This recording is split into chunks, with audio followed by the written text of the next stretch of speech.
திருச்சிற்றம்பலம். Divine காஞ்சி நேயர்களுக்கு வணக்கம். நான் உங்கள் வினோத். இன்றைய நிகழ்ச்சியில் நாம் பார்க்க இருக்கும் தலம் காஞ்சிபுரம் மாவட்டத்தில் அமைந்துள்ள பெருநகர் பிரம்மபுரீஸ்வரர் கோவிலினுடைய தகவல்களை இன்றைய நிகழ்ச்சியில் நாம் பார்க்க இருக்கிறோம். நம்முடைய சேனலை பார்க்குற புதிய நேயர்கள் மறக்காமல் சப்ஸ்கிரைப் பண்ணுங்கள். பக்கத்தில் இருக்க பெல் பட்டனை கிளிக் பண்ணி அதில் ஆல் என்ற ஆப்ஷனையும் கொடுங்க. அப்போ தான் நம்முடைய புதிய வீடியோக்கள் உங்களுக்கு நோட்டிஃபிகேஷனாக கரெக்டாக வந்து சேரும். வாருங்கள் நிகழ்ச்சிக்குள் செல்லலாம்.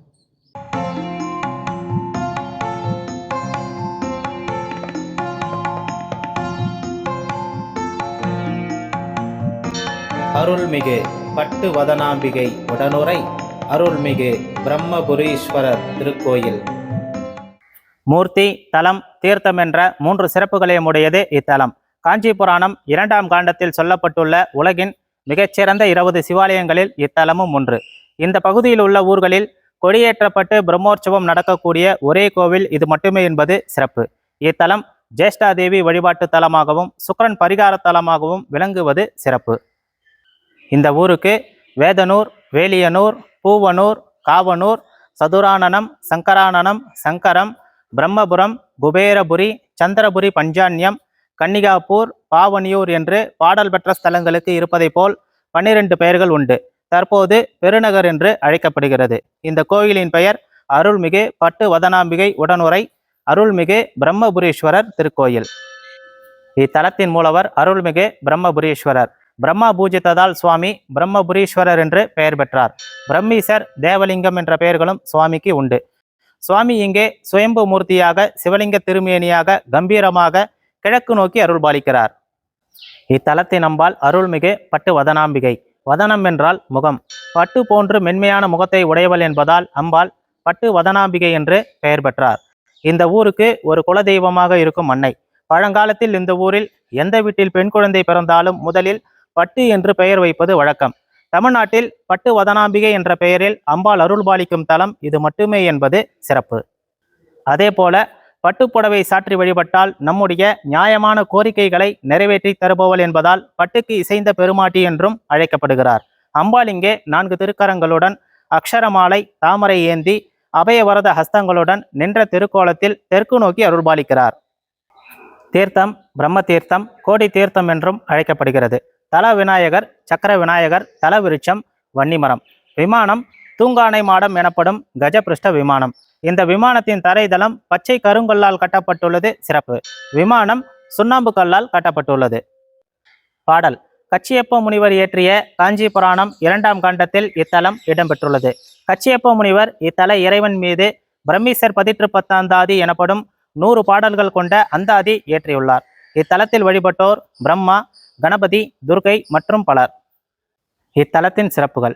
இத்தலத்தில் மிகவும் விசேஷமான அம்பாள் ஜேஷ்டாதேவி. ஜேஷ்டா என்றால் மூத்தவள். தேவர்களும் அசுரர்களும் திருப்பார்கடலில் அமிர்தம் கடைந்த போது முதலில் தோன்றியவள் ஜேஷ்டாதேவி. அதன் பிறகே மகாலட்சுமி தோன்றினாள். அதனால் மகாலட்சுமிக்கு மூத்தவள் இந்த அன்னை. இந்த அம்பாளை முறையாக வழிபாடு செய்தால் 64 விதமான தரித்திரங்களை நீக்கி 64 விதமான செல்வங்களை தரக்கூடியவள். கிருதயுகம், திரேதாயுகம், துவாபர யுகங்களில் இந்த அம்பாள் வழிபாடு சிறப்பாக இருந்துள்ளது. கலியுகத்தில் இந்த வழிபாட்டை மறைத்து விட்டனர். காரணம் மனிதர்களுடைய பாவங்களை அனுபவித்து தீர்க்க வேண்டும் என்பதற்காகவே. புராண காலத்தில் பஞ்ச பாண்டவர்களில் சகாதேவனும் குசேலனும் இந்த அம்பாள் வழிபாடு செய்துள்ளனர். அதே போல மகா கணபதி இத்தலத்தில் ஜேஷ்டாதேவியை வழிபட்டதாக புராண செய்தி உள்ளது. சோழர்கள், பல்லவர்கள் கட்டிய 1000 ஆண்டுகள் பழமையான அனைத்து சிவன் கோவில்களிலும் ஜேஷ்டாதேவி வழிபாடு இருந்துள்ளது. தற்போது சில கோவில்களில் இந்த அம்பாள் இருந்தாலும் பெரிதாக வழிபாடுகள் இல்லை. இந்த கோவிலில் தனி சன்னதியில் வழிபாடுகள் நடப்பது சிறப்பு. அடுத்து உமாதேவியின் உடலிலிருந்து தோன்றிய நீல நிற கன்னியாகிய துர்க்கை பிரம்மாவிடம் வரம் பெற்ற அசுரர் கோடி பேரை தனது ஒரு சூலத்தால் அழித்து அந்த பாவம் நீங்க இத்தலத்தில் கோடி தீர்த்தத்தை உருவாக்கி அதன் கரையில் சிவபூஜை செய்து நலம் பெற்றாள். அதே போல உள்பிரகாரத்தில் அஷ்ட நாகங்களை தரிசிப்பது சிறப்பு. மற்ற கோவில்களில் இப்படி ஒரே இடத்தில் காண்பது அபூர்வம். இந்த அஷ்டநாகங்களை தரிசித்தால் நாகதோஷம், சர்பதோஷம், கால சர்பதோஷம் நீங்கி திருமண தடை நீங்கும், குழந்தை பாக்கியம் கிடைக்கும். அடுத்து உள்பிரகாரத்தில் ஈசான மூலையில் உள்ள பைரவர் காஞ்சிபுரத்தில் உள்ள சிறப்பான பைரவர்களில் ஒருவர். பிரம்மாவின் அகந்தையை அழிக்க அவருடைய 5வது தலையை கிள்ளி எடுத்த அதே பைரவ கோலத்தில் கபால மாலை, மணிமாலை, நாய் வாகனம் இல்லாமல் நாகங்களை அணிந்து காட்சியளிக்கிறார். கார்த்திகை மாதம் அனைத்து செவ்வாயிலும் இவருக்கு சிறப்பான வழிபாடுகள் செய்யப்படுகிறது. அதே போல இந்த கோவிலில் மூலவர் உட்பட அனைத்து மூர்த்திகளும் பச்சை கருங்கல்லால் ஆனது சிறப்பு. இந்த கல்லின் சிறப்பு என்னவென்றால் மந்திர சக்தியை ஈர்த்து வெளிப்படுத்தக்கூடியது.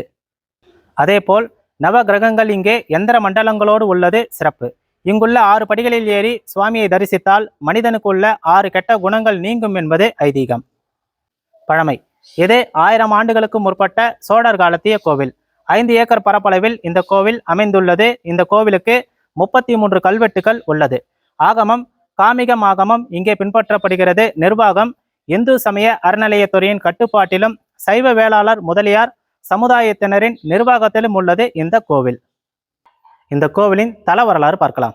படைப்பு தொழில் செய்யும் பிரம்மதேவர் ஒருமுறை உலகத்திலேயே சிறந்த ஒரு அழகான பெண்ணை படைக்கணும்னு ஆசைப்படுறார். அப்படி படைக்கும் போது ஒவ்வொரு பெண்ணிலும் உள்ள அழகை சேர்த்து ஒரு பெண்ணாக படைக்கிறார். அவர்தான் திலோத்தமை. பின் பிரம்மதேவரே அந்த பெண்ணோட அழகலை மயங்கிறார். இதனால் வேதத்தை மறந்து படைக்கும் ஆற்றலையும் மறந்து அந்த பெண் மயக்கத்திலே சுத்தி வரார். அவரால் அவருடைய பணியை செய்ய முடியல. ஒருமுறை இந்த செய்யாருக்கு வந்த பிரம்மதேவர் சிவபெருமானை நோக்கி 1000 ஆண்டுகள் தவம் இருக்கார். அந்த தவத்துக்கு மகிழ்ந்த சிவபெருமான் அவருக்கு காட்சி கொடுத்து என்ன வர வேணும்னு கேட்கிறார். பிரம்மதேவரும் வேதத்தை மட்டும் கேட்கிறார். சிவபெருமானும் அவருடைய பெண் மயக்கத்தை நீக்கி 4 வேதங்களையும் தந்தார். வேதம் கிடைச்ச மகிழ்ச்சியில பிரம்மதேவர் படைப்பு தொழில் செய்யும் ஆற்றலை கேட்க மறந்துடுறார். இதனால் சிவபெருமானை நோக்கி மீண்டும் தவம் இருந்து படைக்கும் ஆற்றலையும் பெற்றார். சிவபெருமானுக்கு 5 முகங்கள் உண்டு. பிரம்மாவுக்கு 4 முகங்கள். பிரம்மாவுக்கு காட்சி கொடுத்த போது சிவபெருமானும் 4 முகங்களுடன் காட்சி தந்து ஒவ்வொரு முகத்தில் இருந்தும் ஒவ்வொரு வேதங்களை பிரம்மாவுக்கு தந்ததாக ஐதீகம்.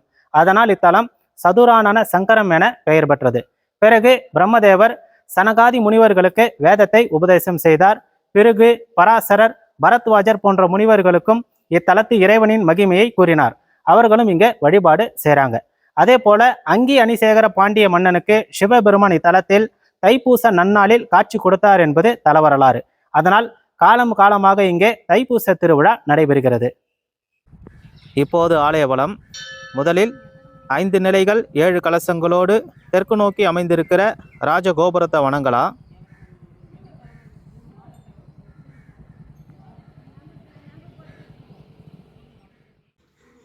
ராஜகோபுரத்தை வணங்கி இப்போ கோயிலுக்குள்ள போகலாம்.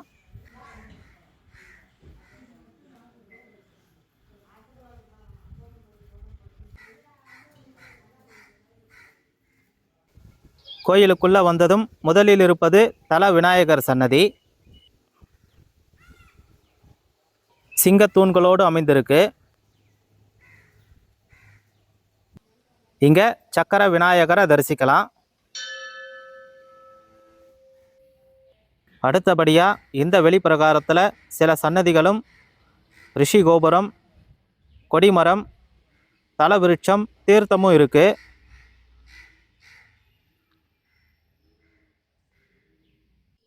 இந்த கோவிலின் பிரம்ம தீர்த்தத்தை வணங்கலாம்.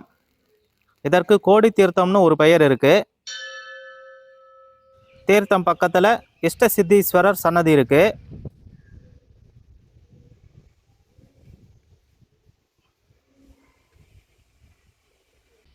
இங்க நந்தியோடு இருக்கும் இஷ்ட சித்தீஸ்வரரை தரிசிக்கலாம்.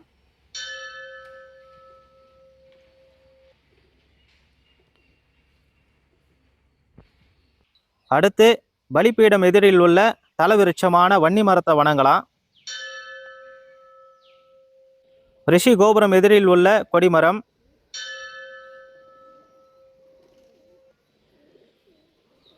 பலிபீடம், நந்தி பகவானை வணங்கலாம். கொடிமரத்துக்கு முன்புறம் நந்தி பகவான் சன்னதி இருக்கு.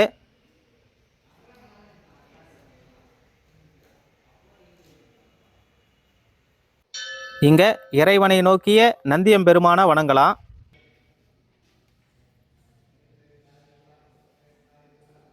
அதற்கடுத்து அலங்கார மண்டபம் இருக்கு. அடுத்து 3 நிலைகள் 5 கலசங்களோடு கிழக்கு நோக்கி அமைந்திருக்கிற ரிஷி கோபுரத்தை வணங்கலாம்.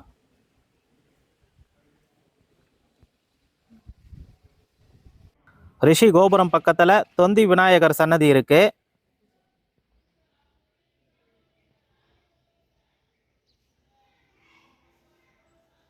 இங்க தொந்தி விநாயகரை தரிசிக்கலாம்.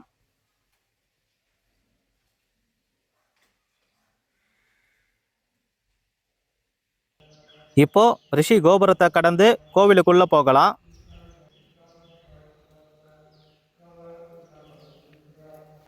இங்க நிறைய தூண்களோடு பெரிய முன்மண்டபம் இருக்கு.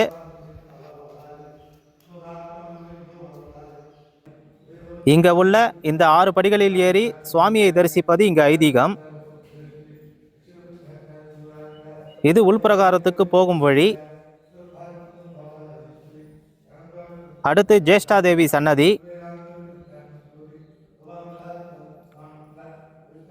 துர்க்கை சன்னதி, இத்தலத்தின் அம்பாள் சன்னதி இருக்கு. இந்த மண்டபத்துல தல வரலாறு இருக்கு, படிச்சு பார்க்கலாம். இது உள்பிரகார நுழைவாயில்.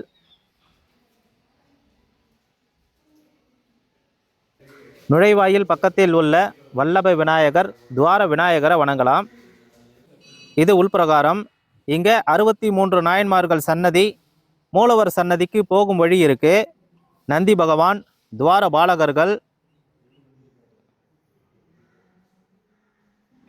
அதே போல வலது பக்கம் பைரவர், சூரிய பகவானை தரிசிக்கலாம்.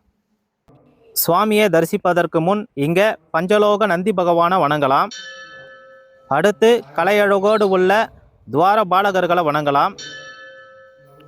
இந்த சன்னதியில சைவத்துக்கு தொண்டாற்றிய 63 நாயன்மார்களின் உற்சவ திருமேனிகளை தரிசிக்கலாம்.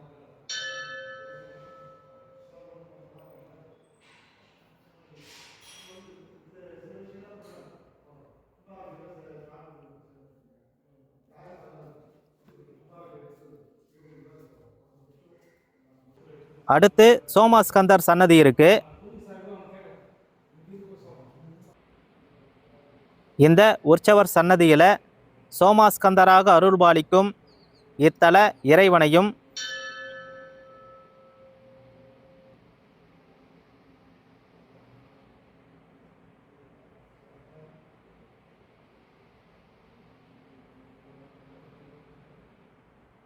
சுவாமிக்கு பக்கத்தில் உள்ள இத்தல அம்பாளையும் தரிசிக்கலாம்.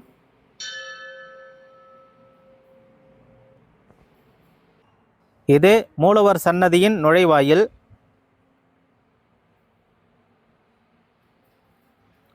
உள்ள வந்ததும் இது மகா மண்டபம். இங்க சந்திரசேகரர், சுக்கிரவார அம்பாள், விநாயகர், நடராஜர், சிவகாமி அம்பாள், பிரதோஷநாயகர், வள்ளி தெய்வயானை சமேத முருகப்பெருமான், மற்ற உற்சவ தெய்வங்களையும் தரிசிக்கலாம். அடுத்து மூலவர் சன்னதி.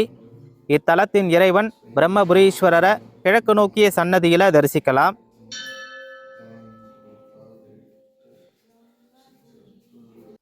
அடுத்து உள்பிரகாரத்தை வலம் வரலாம். இது தெற்கு பகுதி.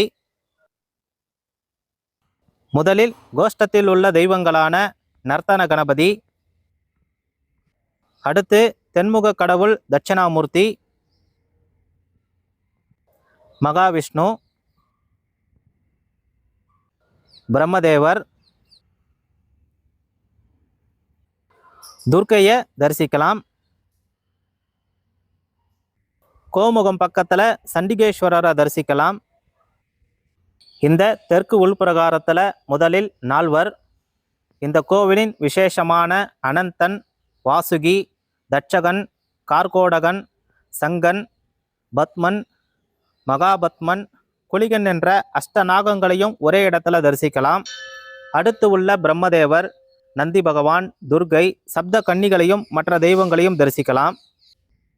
அடுத்து இங்க ஜேஷ்டா தேவியை வழிபட்ட மகா கணபதியை பெரிய வடிவத்தில் தரிசிக்கலாம். இது உள்பிரகாரம் மேற்கு பகுதி. இங்க 63 நாயன்மார்கள், அண்ணாமலையார், மற்ற தெய்வங்களையும் தரிசிக்கலாம். இது மூலவர் சன்னதியின் வெளிப்பகுதி. இந்த சன்னதியின் அடித்தளம் பச்சை கருங்கல்லால கட்டப்பட்டிருக்கு, அது ஒரு சிறப்பு. மேல சுண்ணாம்பு கல்லால கட்டப்பட்ட கஜபுஷ்ட விமானத்தையும் தரிசிக்கலாம். இது உள்பிரகாரம் வடக்கு பகுதி. இந்த சன்னதியில வள்ளி தெய்வயானை சமேத ஆறுமுக சுவாமியை தரிசிக்கலாம். இங்க உள்ள தெய்வங்கள் அனைத்தும் பச்சை கருங்கல்லால் ஆனது. அதனால அனைத்து சுவாமியும் சற்று பச்சை நிறத்துல இருப்பதை பார்க்க முடியும். இந்த பிரகாரத்துல நாய் வாகனம் இல்லாத விசேஷமான பைரவரை தரிசிக்கலாம். கடைசியாக இந்த பிரகாரத்தில் சூரிய பகவானையும் தரிசிக்கலாம். வெளிப்பிரகாரம் வரும்போது இங்கே வள்ளி தெய்வயானை சமேத முருகப்பெருமானையும் தரிசிக்கலாம். அடுத்து இந்த கோவிலின் விசேஷமான ஜேஷ்டாதேவி சன்னதி இது. இந்த அம்பாள் தான் தரித்திரங்களை நீக்கி செல்வத்தை தரக்கூடியவர். தெற்கு நோக்கிய சன்னதியில் இங்கே ஜேஷ்டாதேவியை தரிசிக்கலாம். மற்ற கோவில்களில் இந்த வழிபாடு பார்க்கறது அபூர்வம். இங்கே சிறப்பான வழிபாடு நடக்குது. அடுத்து விஷ்ணு துர்க்கை சன்னதி இருக்கு.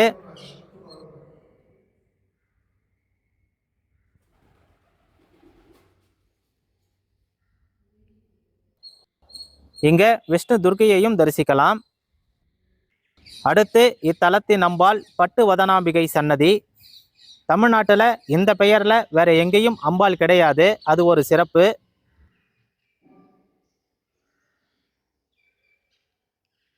இங்கே தெற்கு நோக்கிய சன்னதியில் அன்னையை தரிசிக்கலாம். இது வெளிப்பிரகாரத்தின் தெற்கு பகுதி.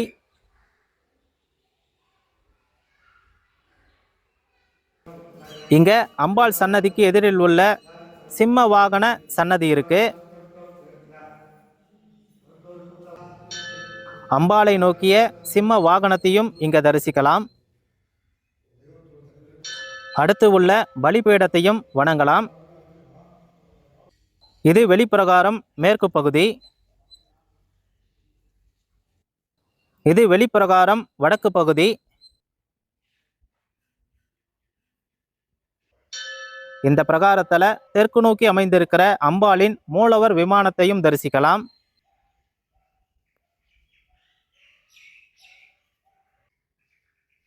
அம்பாள் சன்னதியின் இரண்டு பக்கமும் அன்னையின் முக்கியமான சக்தி வடிவங்களை பார்க்கலாம். வெளிப்பிரகார வலம் முடித்து வெளியே வரும்போது ரிஷி கோபுரம் பக்கத்தில் தண்டாயுதபாணி சன்னதி இருக்கு.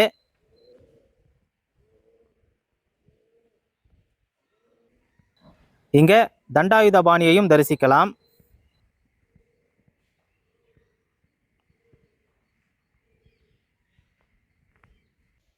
பக்கத்திலேயே நவகிரக சன்னதி இருக்கு.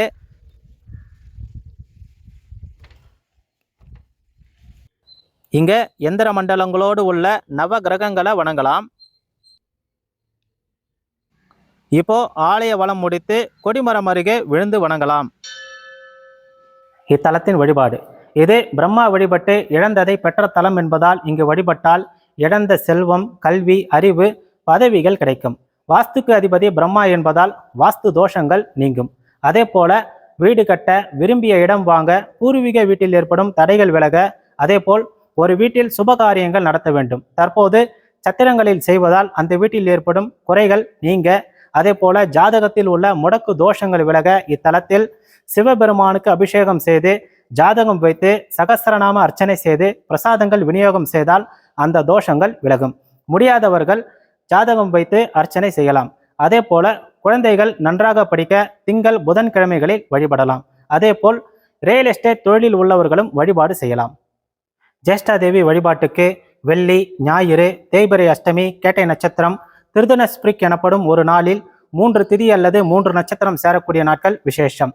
கேட்டை நட்சத்திரக்காரர்கள் தைதொலை கரணத்திற்கு இந்த அம்பாள் அதிபதி என்பதால் அந்த கரணத்தில் பிறந்தவர்கள் சுக்கிர தோஷங்களை நிவர்த்தி செய்வதால் பரணி, பூரம், பூராடம் நட்சத்திரக்காரர்கள், ரிஷபம், துலாம் ராசிக்காரர்கள் இந்த அம்பாளை முழுவதுமாக சரணாகதி அடைந்து அபிஷேகம் செய்து சகஸ்ரநாம அர்ச்சனை செய்தால் அனைத்து விதமான தோஷங்களையும் நிவர்த்தி செய்வார். முடியாதவர்கள் அர்ச்சனை செய்யலாம். திருவிழா தை மாதம் தைப்பூசத்தை முன்னிட்டு 16 நாட்கள் திருவிழா நடைபெறுகிறது. முதல் நாள் கொடியேற்றம், 5ஆம் நாள் திருக்கல்யாணம், 7ஆம் நாள் திருத்தேர், 9ஆம் நாள் 63 நாயன்மார்கள் திருவிதி விழா, 10ஆம் நாள் தைப்பூசம் அன்று தீர்த்தவாரி. இந்த தைப்பூசம் அன்று காஞ்சிபுரம், திருவண்ணாமலை மாவட்டத்தை சேர்ந்த 28 ஊர்களை சேர்ந்த தெய்வங்கள் செய்யாறில் ஒன்று கூடி காட்சி தருவது மகோன்னதம் மிக்க சிறப்பாகும். ஆலய அமைவிடம் காஞ்சிபுரம் வந்தவாசி சாலையில் காஞ்சிபுரம் மாவட்டம் உத்திரமேரூர் வட்டம் பெருநகர் எனும் ஊரில் அமைந்துள்ளது இந்த ஆலயம். காஞ்சிபுரத்திலிருந்து 22 கிலோமீட்டர் தொலைவிலும், உத்திரமேரூரில் இருந்து 15 கிலோமீட்டர் தொலைவிலும் வந்தவாசியில் இருந்து 18 கிலோமீட்டர் தொலைவிலும் அமைந்துள்ளது. ஆலயம் திறந்திருக்கும் நேரம் காலை 8:30 மணி முதல் மதியம் 11:30 மணி வரையிலும், மீண்டும் மாலை 5 மணி முதல் இரவு 7:45 மணி வரையிலும் திறந்திருக்கும். விசேஷ நாட்களில் நேரம் மாறுபடும். இன்றைய நிகழ்ச்சியில் இந்த கோவிலினுடைய தகவல்களை நீங்கள் தெரிஞ்சுக்கிட்டு இருப்பீங்க. நிச்சயம் இந்த நிகழ்ச்சி உங்களுக்கு பிடிச்சிருக்கோம் நம்புகிறோம். மறக்காமல் லைக் பண்ணுங்கள். கமெண்ட்ஸுக்கு பக்கத்தில் ஹைப்னு ஒரு ஆப்ஷன் இருக்கும், அதில் உங்களுடைய பாயிண்ட்ஸுகளை கொடுங்க. உங்களுடைய கருத்துக்களை கமெண்ட்ஸில் கொடுங்க. மீண்டும் அடுத்த நிகழ்ச்சியில் சந்திப்போம். நன்றி, வணக்கம். திருச்சிற்றம்பலம்.